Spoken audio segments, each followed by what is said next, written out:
Je ne pensais pas ce que je viens de dire, ce n'est rien, je comprends. C'est vrai que des fois tu te dis ce serait plus simple si les gens prenaient pas tout trop à cœur. Les gens, ça m'inclut aussi, hein. Enfin. C'est pour ça que moi je pars du principe que les paroles ça compte pas tant que ça. Ce qui compte ce sont les actes en fait. Donc faut, faut pas trop écouter ce que les gens disent, faut regarder ce qu'ils font. Parce que des fois il y a des personnes qui disent des trucs très froides et puis en fait tu te rends compte qu'elles sont adorables. Elles seront toujours là à s'assurer que tu vas bien ou à t'offrir des trucs ou ce genre de choses. Donc on va dire qu'il y a des personnes qui sont un peu brutes de forme, c'est juste qu'ils savent pas s'exprimer, ça veut pas dire qu'ils ont un mauvais fond. L'inverse c'est vrai aussi, hein. Il y a des personnes qui ont un beau parler et qui disent des tas de choses gentilles ou polies, mais qui en fait tu te rends compte c'est des raclures qui sont juste des profiteurs en fait, des beaux parleurs. Exactement comme le corbeau et le renard, hein. Moi c'est ma fable préférée, hein, parce que faut faire attention, hein.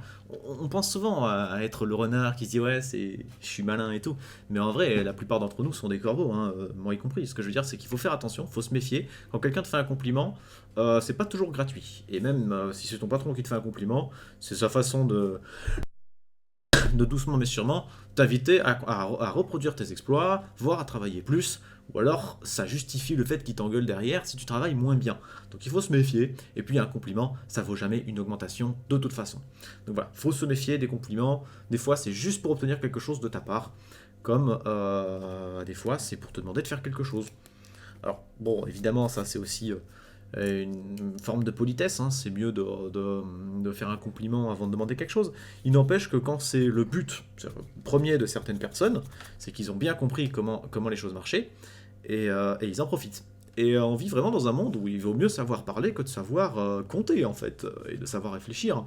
À tel point que je me dis que j'aurais peut-être dû faire une licence, un bac spécialité littérature, et pas sciences. Parce que finalement, voilà, comme j'ai dit, on est dans un monde de faux semblants où il faut savoir parler et défendre son bout de gras, et rien qu'avec de la communication. Alors que savoir compter, savoir faire des fonctions affines, connaître les nombres imaginaires et ce genre de choses, bah ça sert pas en fait.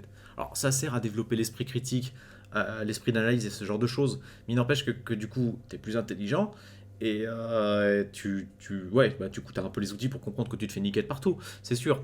Et t'as un meilleur esprit mathématique. Mais d'un autre côté, ben, on est dans un monde où l'esprit mathématique n'est pas dominant, hein. C'est le monde de la parole, hein. Les politiciens, c'est basiquement celui qui mentira le mieux, et voilà quoi.